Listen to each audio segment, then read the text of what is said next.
ओम श्री गणेशाय नमः। दर्शक मित्रों, जय श्री राम। सितंबर 2025 मिथुन राशि वालों के लिए कैसा रहेगा, आइए हम विस्तार से चर्चा करते हैं। मिथुन राशि का जो स्वामी है वो बुध है।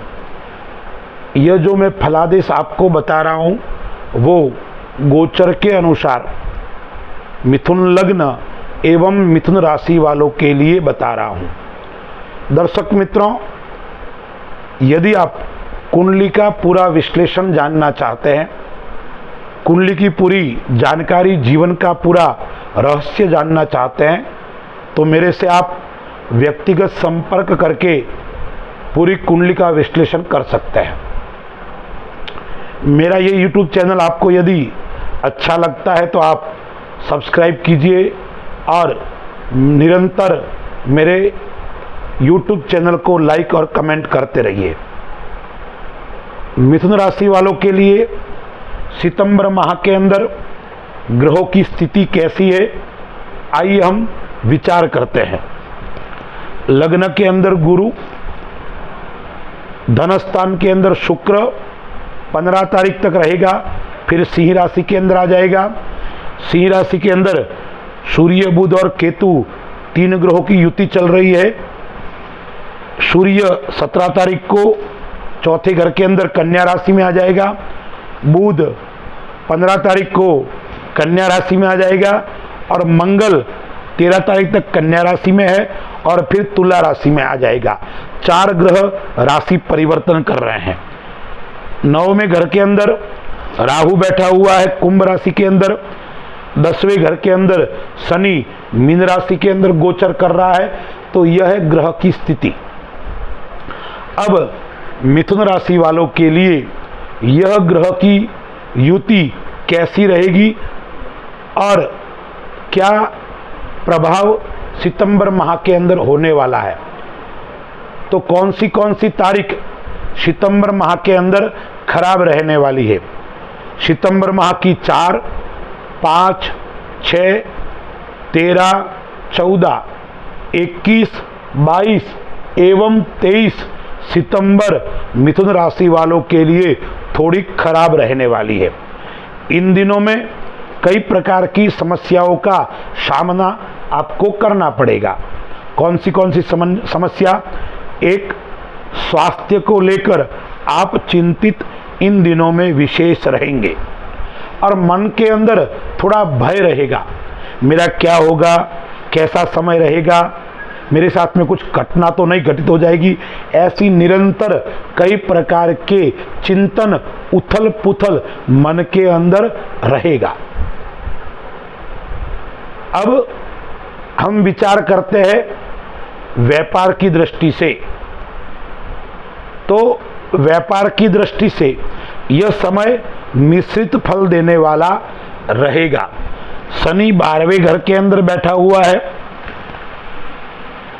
और शनि जो है वो भाग्य स्थान का मालिक और 8वें घर का मालिक 10वें घर के अंदर बैठा हुआ है। तो व्यापार के अंदर सफलता देगा, लेकिन यदि आपने थोड़ा ध्यान नहीं रखा तो नुकसान भी हो सकता है। इसलिए मध्यम मिश्रित फल देने वाला रहेगा। रुके हुए काम होने वाले हैं। यदि आप प्रशासनिक अधिकारी है तो आपके लिए बहुत अच्छा रहेगा। आपकी वाहवाह होगी, आपको मान सम्मान की प्राप्ति होगी। यदि आप विदेश के अंदर काम करते हो, 12वें घर का मालिक धनस्थान के अंदर बैठा हुआ है, 5वें का और 12वें का मालिक धनस्थान के अंदर बैठा हुआ है और वो कब तक? 15 तारीख तक। तो 15 तारीख तक धन के अंदर कई प्रकार के लाभ होने वाले हैं। आकस्मिक धन की प्राप्ति होने वाली है, रुके हुए कार्य पूर्ण होने वाले हैं और नए वस्त्र, नए आभूषण, नई वस्तु खरीदने का योग भी इस माह के अंदर बन रहा है। उसमें विशेष करके 15 तारीख तक ज़्यादा रहेगा, उसके बाद में थोड़ा मध्यम रहेगा। लेकिन रहेगा सही।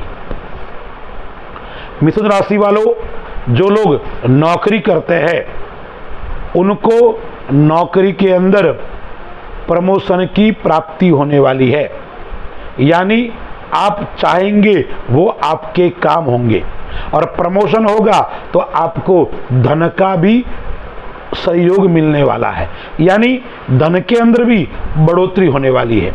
यात्रा की दृष्टि से देखें तो घूमने फिरने का योग इस माह के अंदर विशेष आ रहा है। परिवार के साथ में, मित्रों के साथ में घूमना फिरना, इस प्रकार का योग आपके लिए श्रेष्ठ आ रहा है। विद्यार्थियों के लिए या साहित्य जगत से जुड़े हुए लोगों के लिए, कला के क्षेत्र से जुड़े हुए लोगों के लिए यह समय कैसा रहेगा? मिथुन राशि वाले जो जातक है, साहित्य का काम करते हैं या कला, कोई अच्छे संगीतज्ञ है, तो उन लोगों के लिए इस माह के अंदर विशेष मान सम्मान की प्राप्ति होगी। आपको साहित्य के अंदर नाम मिलेगा, कला के अंदर आपका नाम होगा, और आपको चारों ओर से अच्छी प्रशंसा की प्राप्ति होने वाली है, और उसके कारण आप मन से संतुष्ट रहेंगे, आप आत्मबल से परिपूर्ण रहेंगे। माता का स्वास्थ्य या आपके स्वयं का स्वास्थ्य थोड़ा नरम गरम रह सकता है। कब तक? 13 तारीख तक। कौन सी समस्या रह सकती है?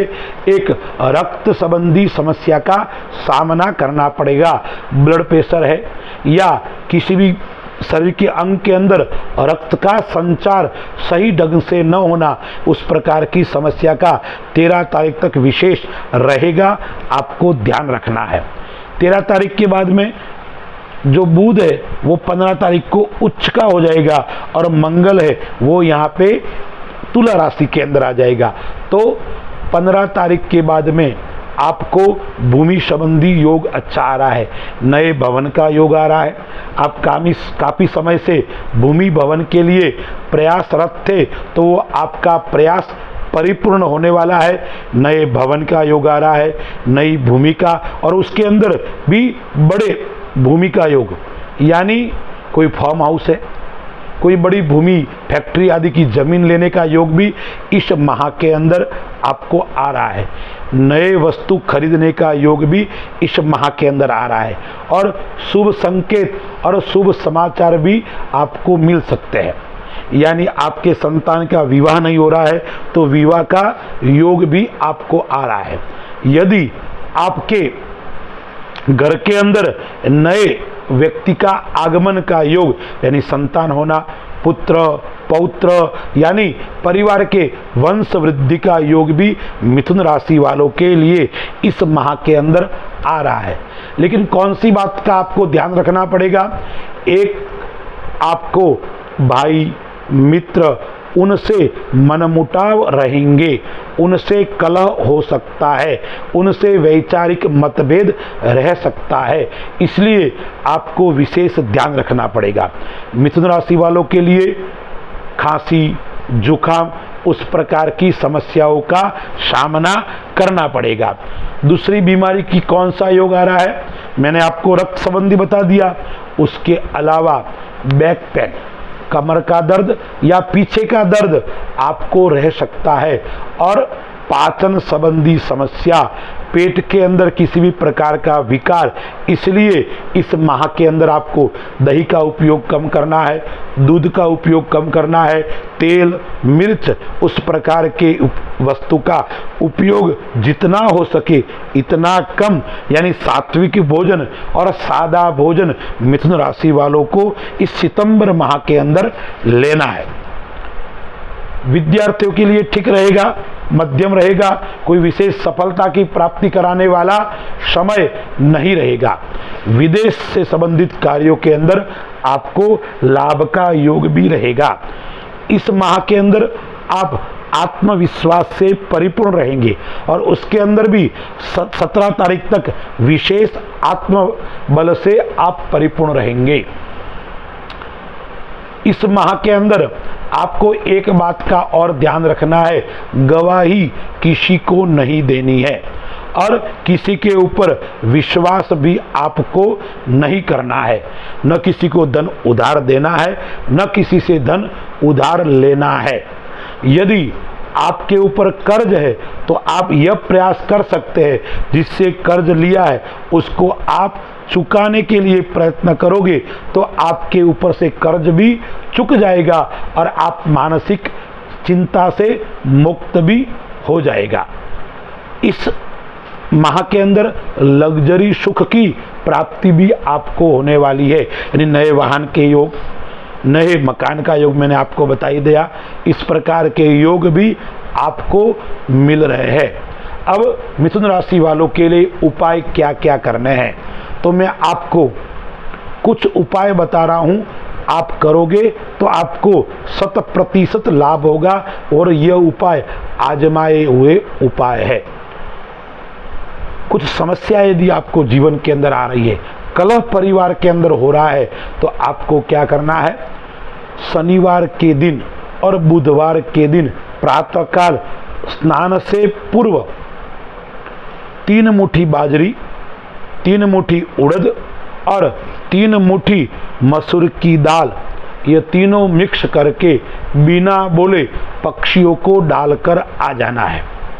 और क्या उपाय करना है, बुधवार के दिन प्रातःकाल स्नान आदि करने के पश्चात भगवान गणपति महाराज का अभिषेक आपको दूध और मिश्री से करना है।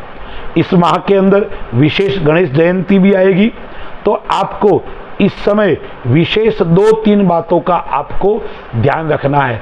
क्या क्या ध्यान रखना है, एक आपको ध्यान रखना है वो गणपति महाराज को भूलकर भी बुधवार के दिन आपको मीठा प्रसाद के साथ में इलायची डालकर नहीं चढ़ाना है या लौंग आदि गणपति महाराज को नहीं चढ़ाना है।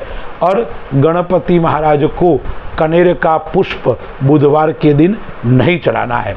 बुधवार का व्रत करना है और साथ में आपको भगवान शिव के मंदिर में जाकर शिव मंदिर के पुजारी को नया वस्त्र अर्पण करोगे तो आपकी सभी प्रकार की मनोकामना पूर्ण हो जाएगी।